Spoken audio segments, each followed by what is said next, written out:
So now I'm going to talk about all the problems that I had with this main event segment on SmackDown. First off, who was in the match? The Miz and Morrison lose. The team that is being groomed to face New Day for the Tag Team Championships just lost a tag team match to Reigns and Daniel Bryan. And you know what? Two of the best performers of our generation, understandable. That being said, this could and should have been the Revival. Why? Because they're not being set up for a tag team title match with the New Day. So that's easy. You just don't have Miz and Morrison taking the loss here. Have the Revival do it. They're leaving anyway. Who cares? Roman Reigns picks Daniel Bryan. Sure, as I said, one of the best performers of the generation. Why not one of his cousins? That does seem a little bit weird. The Usos probably can't get into Canada these days. Well, there you go. Of course, they're not going to explain that on the air. No. But what they did explain on the air, Warren, was that Baron Corbin had been fined and was not allowed in the venue tonight.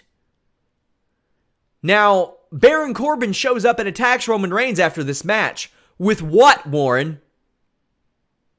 His scepter. A scepter.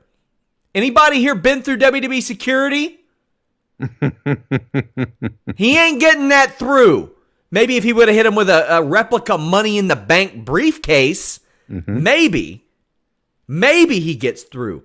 So Baron Corbin apparently bought a ticket to this show because he was banned from the venue, brought in a weapon, rolled in, security didn't stop him, attacked Roman Reigns, and joins his throne, which is awaiting him on the ramp. Keep in mind, not supposed to be at the fucking venue! It is little things like this that mount up and make you wonder, how much attention is really being paid? Did Miz and Morrison need to lose here? No. Did they need to win here? No. You don't gotta, just because I'm saying they didn't need to get beat, does not mean that I say they should beat Roman Reigns and Daniel Bryan. It could have been the Revival. And people say, well, it's not a main event. Everybody knew they were going to lose. Well, you know what? You had a really good women's championship match that kicked off the show.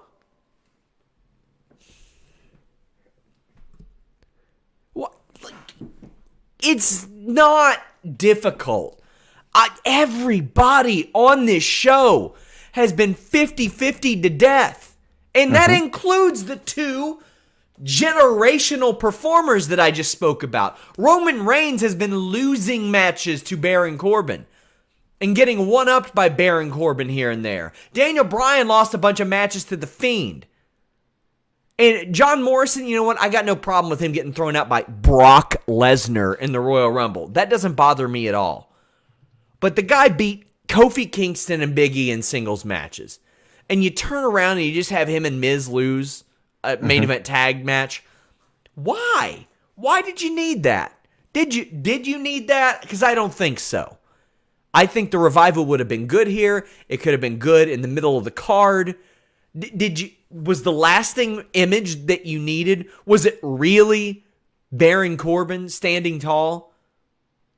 Because I think it's just as effective if it's Bayley and Naomi and Carmella at the end, whatever. And if they don't have the confidence in those three to do that, I don't know what to tell you. Because here's the thing, if I remove that outlier and I say, hey, who is the most interesting heel on SmackDown instead of the most interesting male heel? Well, that answers Bayley. And I don't know if that's a good thing based on the way that they've handled her. But the fact that she is the most interesting heel, despite how they've handled her, speaks volumes about this absolute dog shit storyline.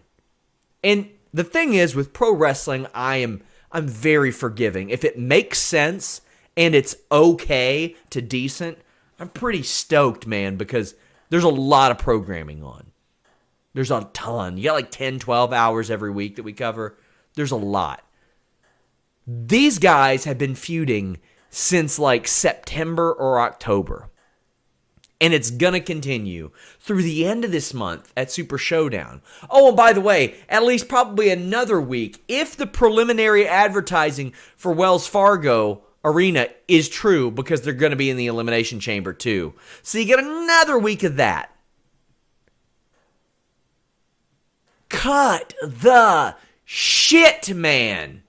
It ain't working. You need to build a strong heel. And let me tell you guys, Sheamus ain't it. It worked 4 years ago when Sheamus came in and won the title. It worked for one match. It worked for the Roman Reigns match one time. That ain't your answer.